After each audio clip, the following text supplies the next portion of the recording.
Hello guys, இப்போ நம்ம எங்கே வேகமாக போகிறோம் அப்படின்னா நம்ம ஊருக்கு கிளம்பிட்டோம். அதாவது நான் பசங்க எல்லோரும் அம்மா வீட்டுக்கு கிளம்பியாச்சு. கொஞ்ச நாள் அத்தை வீட்டில் இருந்தாச்சு. இப்போ அடுத்து அம்மா வீட்டுக்கு போகிறோம். லீவ்லாம் முடியறதுக்குள்ளே ஊரெல்லாம் சுற்றிட்டு திருப்பி வீட்டுக்கு போய் பழைய ரொட்டீன் ஸ்டார்ட் பண்ணணும். அதை நினச்சாதான் கொஞ்சம் கஷ்டமாக இருக்குது. இது கட்டணமில்லா அரசு மகளிர் பேருந்தில் ஏறியாச்சு. காலையில் இந்த டவுன் பஸ் மட்டும்தான் இருக்குன்னாங்க. எனக்கு ட்ரெயின் 8:45.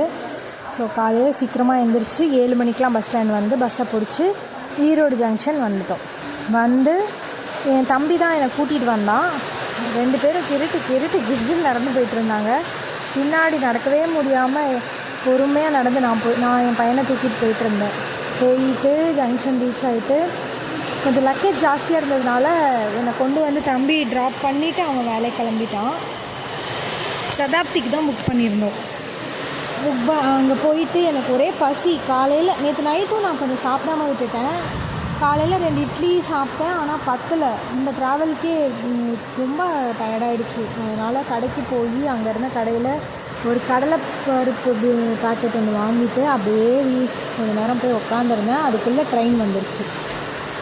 அடுத்து நான் எங்கே போனேன், எப்படி ஆனேன், என்ன ஆச்சு அப்படின்னு அடுத்த வீடியோவில் பார்க்கலாம். அந்த சப்ஸ்கிரைப் பட்டனை கமிட்டிடுறீங்களா? அப்படியே பிடிச்சிருந்தா ஒரு லைக்கும் போட்டுருங்க. இன்னும் ரொம்ப பிடிச்சிருந்தா ஷேர் பண்ணிடுங்க. அடுத்த வீடியோவில் பார்க்கலாம். பாய்.